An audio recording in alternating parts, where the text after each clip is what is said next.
You have never bought a product in your life. That sounds wrong. You have a phone in your pocket, clothes on your back, food in your kitchen.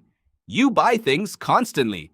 But here is what the science of consumer behavior has been saying for decades, and what the most successful salespeople in businesses quietly understood long before the research confirmed it. You do not buy products. You buy feelings. You buy identity. You buy the version of yourself that owns the thing. And the product is just the physical object they hand you on the way out the door.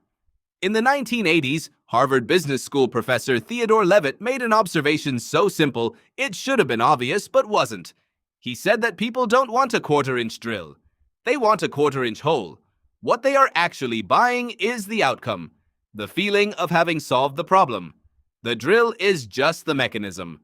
Nobody has ever been emotionally attached to a drill. Psychologist Daniel Kahneman spent decades mapping the architecture of human decision-making and found something that fundamentally challenged how economists had always modeled human behavior. People are not rational actors who weigh costs and benefits and choose the optimal outcome. People are feeling machines that occasionally think. The emotional system fires first, fast, and with enormous force.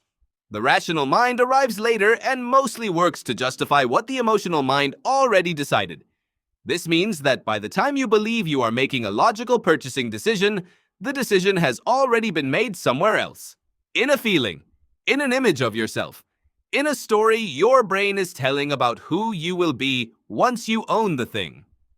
Robert Cialdini spent years embedded inside sales organizations and advertising agencies, studying the psychological mechanisms that move people from hesitation to yes. His landmark work identified 6 principles of influence that appear across every culture and every industry: reciprocity, commitment, social proof, authority, liking, scarcity. But underneath all 6 of them runs the same current. Every single one works by triggering a feeling before engaging a thought. Scarcity does not make the product better. It makes you feel the loss of not having it before you have decided whether you want it. Social proof does not give you new information about quality. It makes you feel the anxiety of being outside the group. The most effective salespeople in the world are not the ones with the best product knowledge. They are the ones most skilled at understanding what feeling their customer is actually trying to buy, and then selling them that feeling with the product attached as evidence. This is why Apple does not advertise specifications. They advertise the feeling of being creative, different, ahead of the world. This is why luxury brands deliberately make their products difficult to obtain, not because scarcity improves quality, but because exclusivity is the product. This is why the most successful gym in your city does not sell fitness. It sells the identity of the person who goes there. Neuroscientist Antonio Damasio discovered something remarkable in patients with damage to the emotional centers of their brain. These patients retained full intelligence and full reasoning capacity, but they could not make decisions. Without emotion, the decision-making process stalled completely.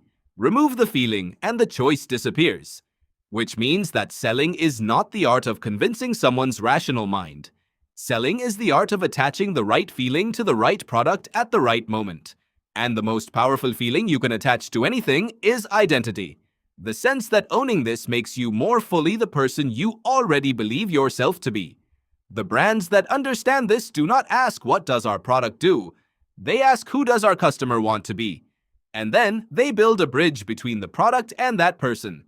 The next time you reach for your wallet, pause for 1 second and ask what you are actually buying, not the object, the feeling, the identity, the story. Because whoever sold it to you already knew the answer before you walked in the door. The only question is whether you do too.